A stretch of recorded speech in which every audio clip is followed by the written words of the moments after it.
Hi, my name is Emma Peck. Welcome to the show. 2018 has been called the Asian Year at the Detroit Institute of Arts. The many festivals and celebrations actually spilled over in both directions to the year before, and I am sure into next year too. All this celebration is occurring because the final galleries were installed at the DIA following the great renovation and actual rebuilding that happened in the last several years. The Japanese gallery's reopening in late 2017 is being followed by the opening of the Asian galleries in November 2018. One of the DIA's auxiliary Friends of Asian Arts and Culture, or FAAC, of course was and is very much involved in these festivities. This show is about the Taiwanese Festival, which was organized by the FAAC Auxiliary and the DIA. The many co-sponsors will be mentioned in the end credits of the show. The Friends of Asian Arts and Culture received tremendous help from the DIA's Director of Public Programs, Larry Baranski, and Family Program Coordinator, Emily Boyer. The artists and artisans in the show are all from Taiwan. Some live in the U.S., but most came directly from Taiwan for this festival. The visitors can learn about Taiwan the easy way by enjoying looking over a huge temple made of Legos, puppet shows, various crafts like wonderful miniature sculptures made of ordinary dough, and beautiful music by the National Chinese Orchestra of Taiwan. We're very honored to invite Dr. Huang, Yanzhi Huang, only one Lego certified profession in Taiwan, and around the world have 18, right? And he made this Chaotian temple for this event, especially for this event, and used about like 50,000 pieces. In 2 months, he built. The temple is called the Chaotian Temple. It is the most module temple in Taiwan. There is the spirit. Her name is Maju. She like the god of sea. She will protect the fishermen when they go out. They can save home. So she is a very important spirit in Taiwan. Every year, there is thousands of the people will come to visit and make a separate to her. And the temple in Taiwan tradition is a very important place. If some holiday like New Year and important holiday, people will get together and have celebrate something like dancing lion, and it's a very important day. And I spend 4 to 6 hours per day, totally 2 months to finish the job, and especially for the show today. The show is Taiwan Festival. Will this go on display somewhere else later? Yeah, when he will bring them to Taiwan.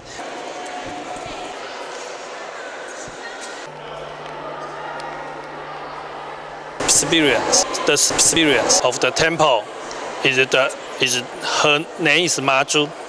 This is his model, and they will have 2 bodyguards. His name is Chen Liyan, and his name is Shun Feng. He can look far away, and he can see a lot of everything. When any dangers come in the ocean, they will come to help the fishermen too safe.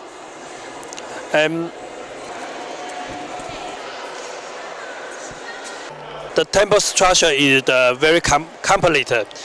He have over 200 years. The temple is the three entrance. One entrance, second entrance, and third entrance. And they have the whole wall to protect the temple. And you can see there is a stone lion. He stand up to protect the front door. And it's dragon, 龙柱. There is the whole temple has 3 dragons, and 3 dragon stick is over here and here and here. The major experience, location as place is over here, and the temple not just only one experience. They will have a lot of experience together, and the building is called Dragon Tower. 钟楼. Oh, this is 钟楼. for the bell. The bell. And the tower. One special feature is for this temple, it's the roof. The Taiwan temple character is they have the angle in his roof, and the roof is at the angle, and a lot of the animal will be location on here.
This one called meditation. For that Chaotian temple, every year we have Maju to carry in a small like a vehicle, and then doing the dance, and the dragon show to carry around the town to protect the people. It's every year. And they do the ritual dance for the people. This one called 八家将. There's like 8 dance, 8 general. And for people who doing this, they have to put the headpiece and the costume and the makeup. Like the right and the left, they have the makeup already. And the one in the center not have the makeup yet. So it's like a transition of the human to the spirit. Before the show, they have to do the meditation to like summon the spirit into the human, and then do the dance. It's a very special kind of dance. Without do the meditation, you cannot do the dance. So this is it's very strange. And after the dance, they will like collapse and go back to the human. So this is, and it's very popular now in Taiwan. They actually they will have that competition of the, this kind of dance. I made this painting a while ago. It's very suitable for this event, so I put it in a show. Name, Shanrong, Shanrong, Shanrong Cho. In Taiwan, we have a central mountain area. We have 100 mountains over 3,000 meters. So, and this is very like a sporty, and people love mountain climbing. And this one, it's Mount Jade, the highest mountain, 3,952 meters. That's most gorgeous. It takes around like 3 days to climb. And also the other people, the people love to climb. They form the club. They do the, climbing. They will say, oh, I'm the 100 mountain climbers. This is the topographic model of Taiwan. So Taiwan is an island sitting in the middle of the Pacific Ocean. So it's adjacent to the China, the mainland China, and also to the Philippines. And so Taiwan, the island is mountainous, so has 2/3 of our island is actually mountains. So you can see the mountains in the middle.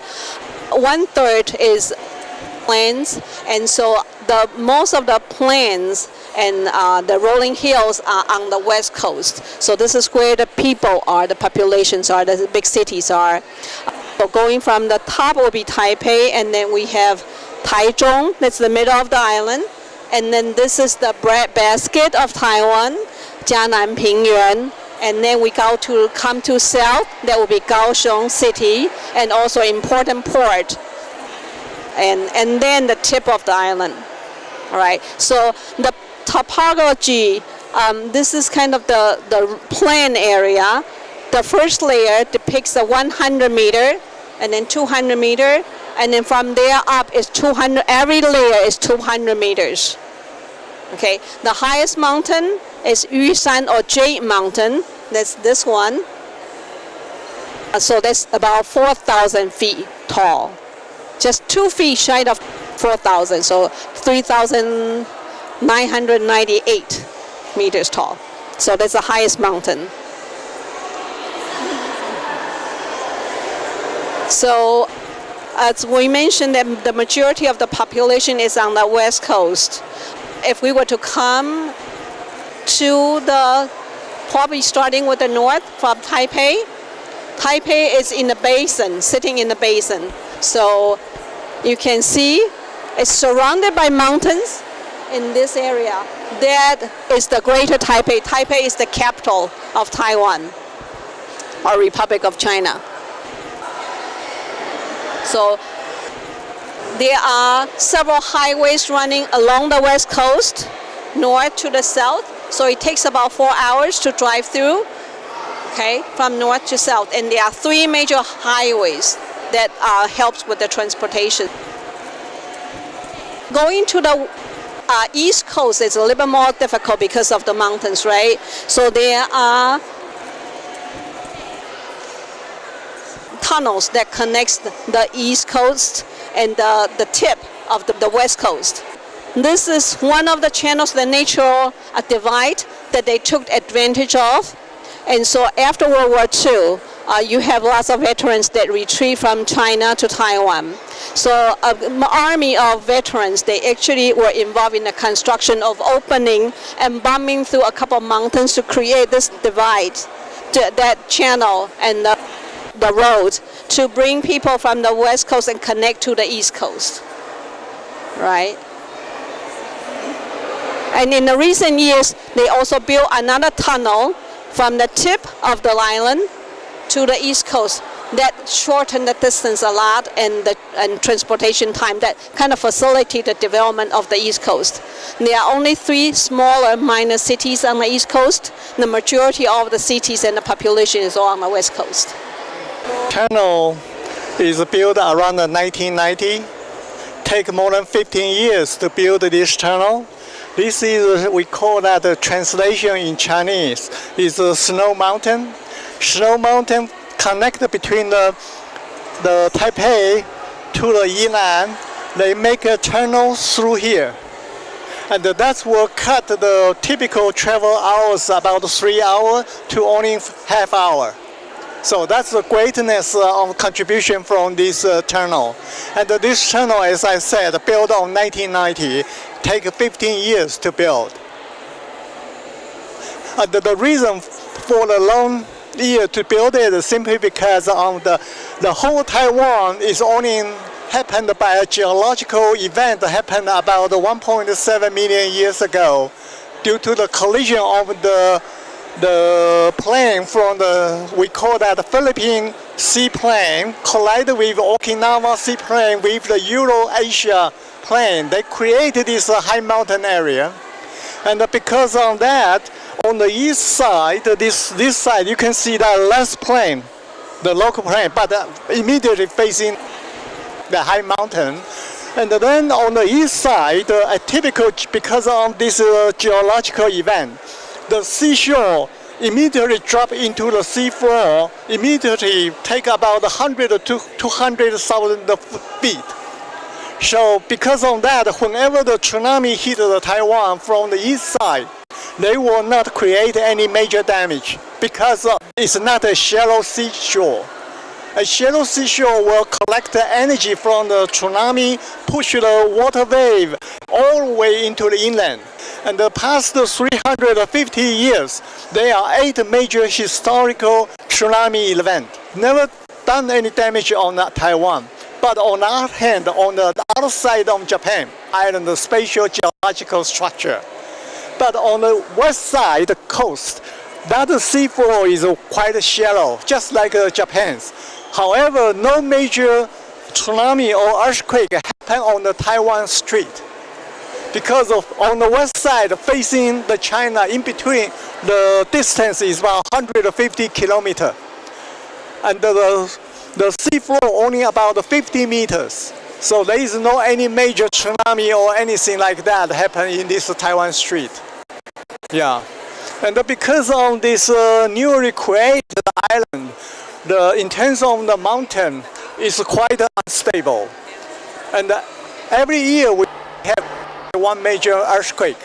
The past 100, we have 100 major earthquake. But only 40% or 50% of that earthquake create a large damage.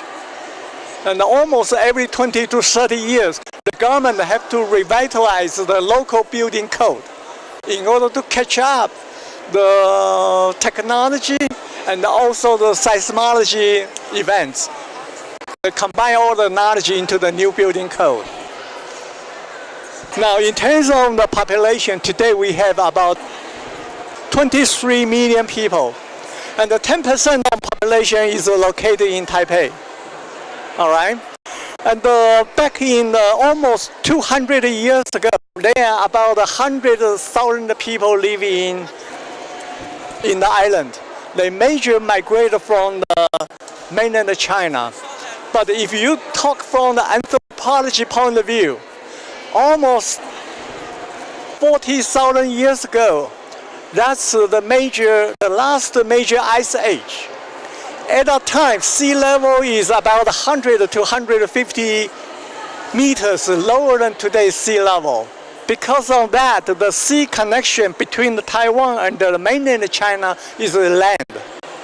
So the first migration of the human being out of the Africa, they coming from the Africa and then move to the Tibet area, then coming down to Indochina, and then along the seashore, they come to the Taiwan, they move into the Japan. In today's DNA study, you can identify the Japan, they really connect with the people today in Tibet, just because of that. And in the same token, the people, original Aboriginal people in Taiwan is coming from the mainland. They come to here, and then through the next 6,000 years, they migrate through the whole southern part of the Pacific Ocean, all the way to Hawaii. If you look into the blood DNA, today's Hawaii, they connect with the Aboriginal people in Taiwan today. I live in Michigan, Troy City. Thank you very much. This is a hand puppet or glove puppet theater. It doesn't look like what usually the professionals will use. We kind of modify a little bit to suit the stage. We don't have the right material either. So that's usually you have the bottom part and that's covered by fabric. You have the performer standing behind the screen. And so you only see the puppets in the front, but you need to have some transparency areas so the puppeteers can see what they are doing in the front. So usually you can hold it with one hand. These are the traditional puppets, about 18 inches large in size. And so you can use one hand or two hands. They do all kinds of manipulation and movements that look like real person. So you can have a person walking, talking, combing hair, open an umbrella, open a fan. A professional puppeteer can do a lot with it. You can also, because of the small size, portable, they can also tumble over as well. So this kind of performances usually you will see in celebrations. Could be celebrating someone's birthday, as commissioned event. That's usually played in front of a temple or local community center. And they usually put it out as a public event as well. It's also very popular in Taiwan. When I was growing up in the 70s, in the 1970s, it was so popular that on TV program that they play at a certain time. And a lot of people would stop their job to go and watch the puppet show, the glove puppet show on TV. So it became so popular and so unproductive in terms of the people who were stopping the work, and that the government had to put a regulation on the certain time here you can play on TV. So it's almost like World Cup. When the World Cup is going on, the whole alley, the whole streets are all empty. Everyone's sitting at home watching the puppets. Right. So you can see some movements, and you can do the fighting, you can do the walking, you can do the talking, fine manipulations. Very, very cool. I have seen professional performances paired up with actually with the real actors and real opera players. So you can have different combinations as well. And so the characters are really a small model, small representation of the Peking opera, which is much more familiar with the Western world. So you have the gentleman, you have the lady, you can have a servant, you can have like the clown character, you can have the animals. You have different characters to it, and they have different face painting. Face painting also represents what you see in the Chinese opera as well, Peking opera.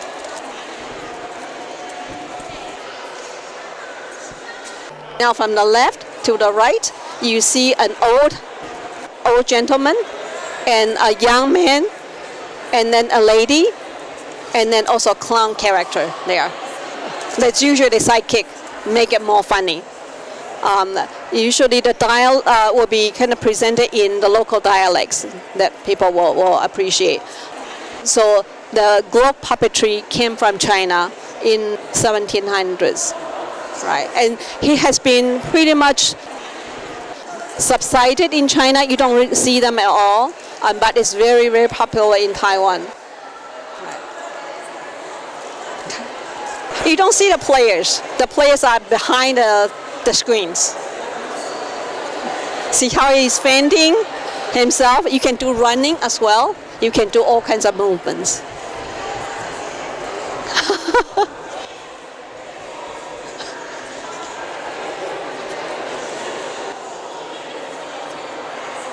Sometimes there will be props on the stage as well. You have chairs, you have tables.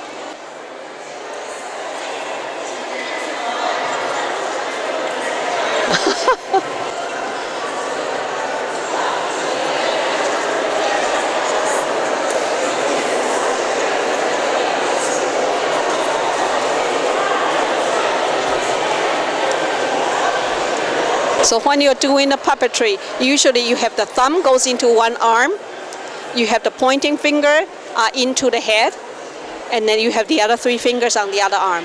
So that's how you hold it up and manipulate.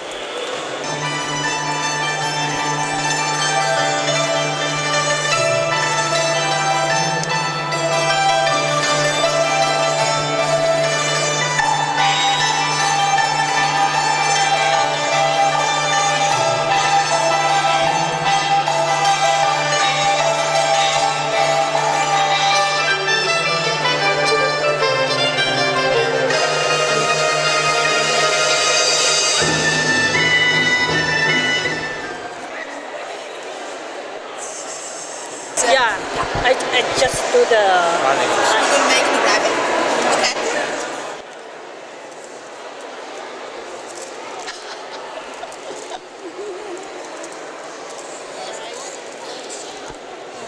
What are you making? 教你帮我答吧。 A rabbit. Right? And then she's using some tools. Yeah, you can see that. Use some tool to flatten certain parts and then make it more like ears, long rabbit ears. And Ice. oh, eyes. Oh, right? oh, okay. Now putting eyes. Thank you. Yeah. I'm sorry. No, I thought it was something else. Yep, she's putting 2 eyes. Wow.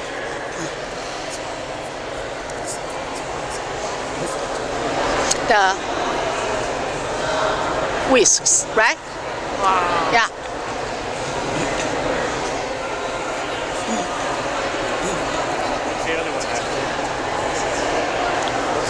Lips. Okay. Lip.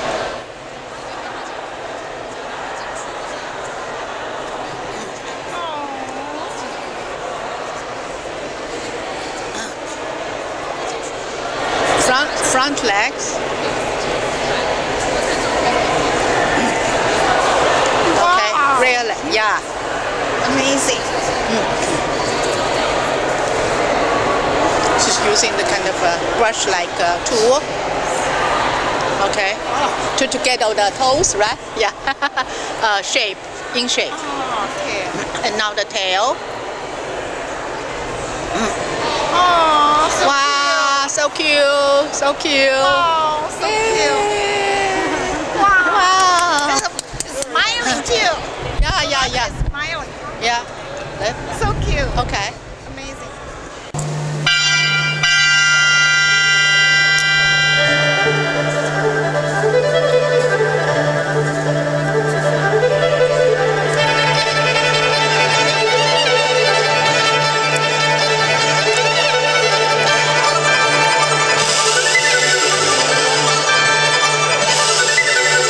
My name is Karen. Yeah, Karen Jiang, right? Karen Jiang. Okay. Where you from? That's what they want. From the Taiwan. You live in California for years, right? Yeah.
afternoon, ladies and gentlemen. Welcome to the final performance of the 2018 Taiwan Festival. The first performance of today will be from the National Chinese Orchestra Taiwan, the NCO.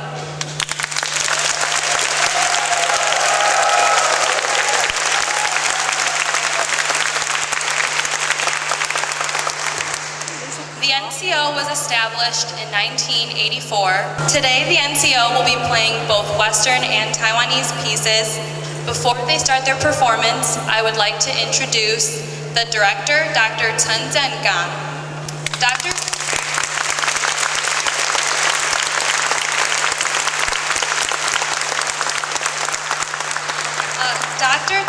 Chen is a performer as well as a producer of traditional Chinese music. He is also a professor at the Chinese department at the National Taiwan University of Arts. I want to welcome you all to join us today. We are grateful for the invitation and the assistance from Michigan Taiwanese American Organization. Now, to enjoy the beautiful music from Taiwan. As you know, Taiwan touches your hearts. So sit back, relax, and your heart guide you. Thank you.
participating in the performance. We would like to give a special thank you to the National Chinese Orchestra, Taiwan.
This Festival of Taiwan is part of the DIA's and the Friends of Asian Arts and Cultural Auxiliaries celebration of all that is Asia. We have been and still are presenting some of the many festivals of our Asian neighbors from some specific to a nation, such as Japanese Girls' Day or Lunar New Year, celebrated by many. The DIA's homepage announces all special events. The DIA is open to visitors during non-holiday periods, Tuesdays through Thursdays, 9 a.m. to 4 p.m., Fridays, 9 a.m. to 10 p.m., Saturday and Sunday, 10 a.m. to 5 p.m., and closed on Mondays. During holidays, special longer hours are noted on the DIA's homepage or call 313-833-7900. Come and visit one of America's great museums.